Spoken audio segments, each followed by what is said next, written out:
Education Minister Siviwe Gwarube says the 2024 matric exams have been a success despite some few challenges and errors in some of the question papers. Gwarube says exams ran smoothly and preparations for the release of the results are already underway. The National Senior Certificate exam results will be released on the 13th of January 2025. The following day, on the 14th of January 2025, we'll see the provinces officially releasing their individual exam results, and the Minister is now joining us live to have this conversation. Minister, very good morning to you. Thank you so much for making time for us. I want to start off here. First-time Minister of Basic Education, a large cohort of National Senior Certificate candidates. What was this experience like for Siviwe Gwarube? Yeah, thank you. Good morning, Aldrin. Yes, I mean, I think it has been anxiety-inducing because it does feel as though you have over 800,000 children that personally belong to you. So the past 28 days have been quite stressful in that obviously we have to make sure that the system runs well. But I also want to, I think for me, one of the things that I'm truly grateful for is the thousands of really dedicated teachers, parents, learners, officials who have really learned to make the system hum as well as it does. And so in as much as we dealt with a lot of some challenges, particularly around inclement weather in various provinces and schools and venues being uprooted.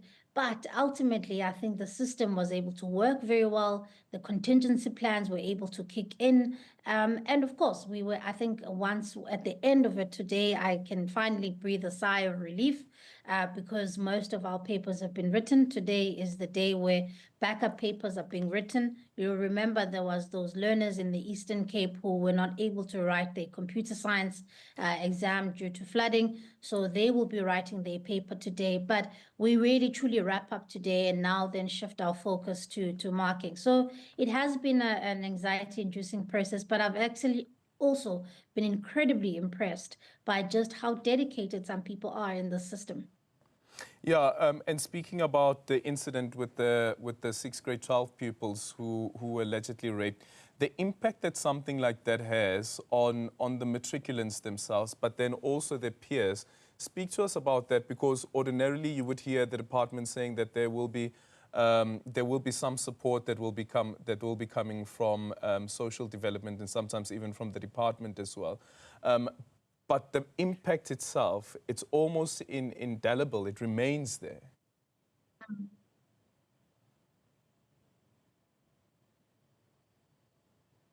Hi, Minister, can you hear me? Yes, absolutely, Aldrin.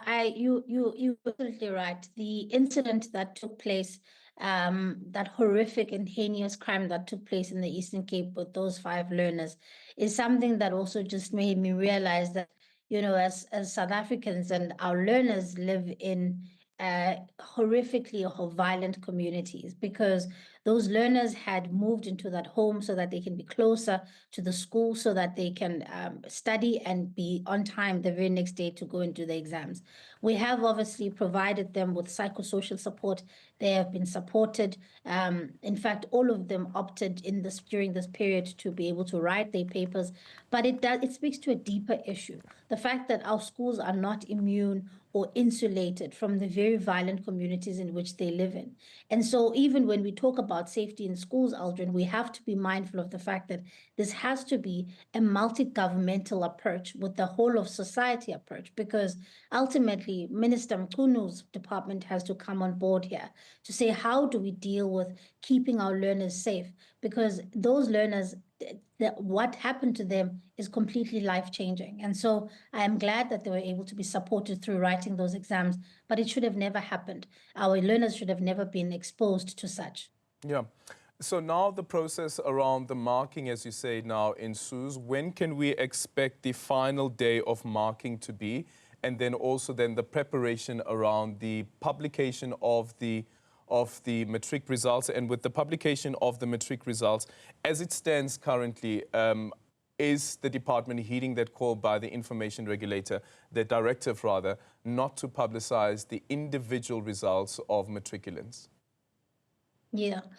So the focus is now turning on marking begin officially today, and we've got over 180 marking centers around the country, and all these marks will have to be captured by the 16th of December. We've got over 50,000 markers that are marking these papers, and so that process in itself is incredibly. Okay, we seem to have okay, Minister, sorry, we lost you there for a second. There seems to be, seems that the network there seems to be poor. Let's just quickly repeat that. You were saying what happens now? We have over 50,000 markers that are in the process of marking. Marking will begin today. The marks need to be captured by the 16th of December. The scripts are moving from exam centers to now the marking centers under heavy police guard. And so this is now a big process that we need to focus on and make sure that the integrity of it is sustained.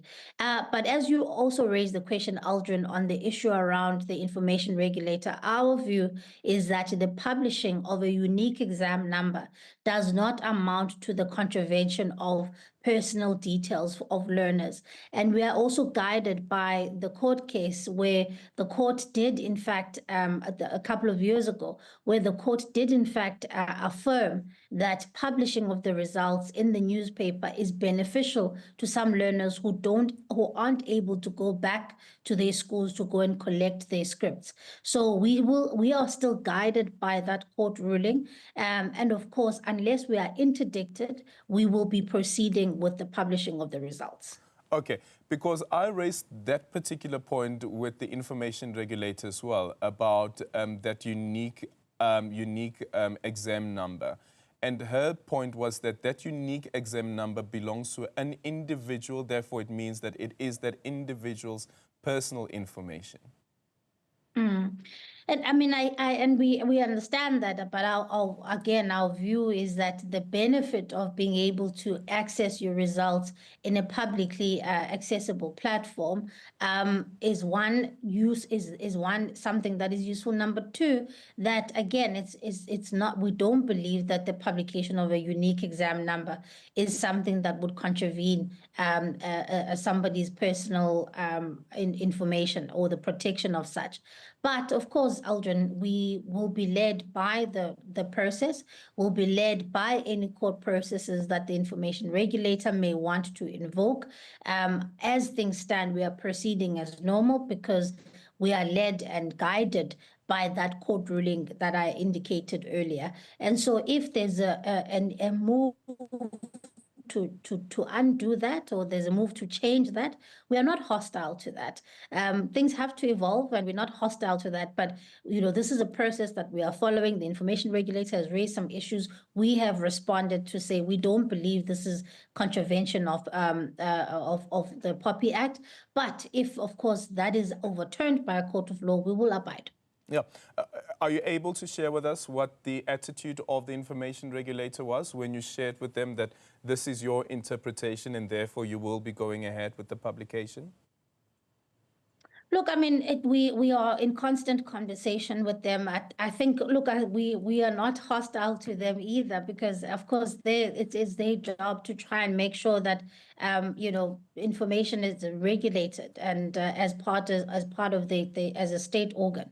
But as I said, I mean, we are also of the view that this is a process that we want to follow, and unless we are interdicted by a court of law, we will proceed. They have obviously, issued a warning, but we will continue engaging with them, Aldrin, because we are all working to try and achieve the same thing here. And I don't think any of us are trying to create, hostility over this. But at the same time, we're also looking at the best interest of the learner, because what came out of that court case a couple of years ago was that learners were able to access information and access their results anywhere in the country. Whereas if we don't do that, we would either need to SMS them or they would need to go back to their schools, which is not often practical. Okay. Speaking about personal information, Minister, yesterday one of our colleagues here at Newzroom Afrika, Nqobile Madlala, covered a story of a 17-year-old here in Johannesburg, Nkosazana Dlamini, whose identity had allegedly been stolen. She tried to go and apply for a higher education institution and was told that actually this number, the ID number is linked to somebody who has already written a matric, and therefore she cannot apply. Is the department aware of this story? What investigations are underway? Absolutely, Aldrin. I mean, as soon as that story broke, I know that the Minister of Home Affairs is looking into the matter on their side to ascertain whether or not this is a case of identity theft. But on our side as well, we need to look at whether or not this is not a case of an imposter that used somebody else's ID, which is something that we take very seriously. So I've already instructed the DG as of yesterday to personally get in touch with this candidate so that we can assist her, because we want to make sure that this is resolved as soon as possible. Of course, these things sometimes do happen because the system is never perfect, but the last thing we want to do, Aldrin, is to have a young lady's life impacted by something that is no fault of her own. And so on our side, we will make sure that we are in touch with that candidate and we assist her as much as possible to get to the nub of what has happened, whether or not it's a case of identity theft or an imposter having used her ID, but we need to get to the bottom of it, and we will assist her. And this is the value, I think, for me, of that kind of citizen-led journalism, because we're able to have these stories highlighted and we're able to intervene. And so I am personally making sure that this matter is being dealt with. Thank you so much for that response there, Minister. Just a final one. Next year, of course, it is the start of a new academic year. What's your message to parents right now? We know Gauteng as well as the Western Cape tends to struggle a lot with placements at the beginning of the year because of migration that is happening in between the provinces and so forth. But what's your message to parents currently as we look forward to the academic year of 2025? To say to parents that where possible and where practical, please do make sure that you are getting your applications in early, particularly in these provinces. As you said, Aldrin, in the Western Cape and Gauteng, every year there is a challenge because of migration. And that often maybe you may not be able to get the school of your choice, but the provinces are working hard to try and make sure that all learners are placed quite early. I have indicated to the MECs that I want to see each and every province's 2025 school readiness program. I want to be able to see what plans they have in place, contingency plans that they have in place, because I want to make sure that all schools have workbooks, textbooks, and they are ready to get going with learning and teaching as early as possible. But we ask parents to help us along as well, to try and be as obviously proactive as possible. But also I want to ask our parents, as our candidates have finished writing, to be extra vigilant. We know that there are pens down parties, matric rages, and we want to be able to celebrate these milestones, but we want to celebrate them responsibly. And I do ask our parents to be a little bit extra vigilant, because often our kids are in danger in some of these incidents. And so we ask that our parents also be active in looking at those pens down parties as people celebrate. Thank you so much for that. That is Minister Siviwe Gwarube, the Minister of Basic Education, on the conclusion of the matric exams for the National Senior Certificate. And then, of course, it is the publishing of the results, which she is saying that they are going ahead as planned with the publishing of the individual learners' results. You may remember a conversation that we had with the information regulator, who said that they'd issued a directive to the department to say that it shouldn't go ahead with that. So in the case of the lack of an interdict, Minister Siviwe Gwarube is saying that they will go ahead and publish those results. Still to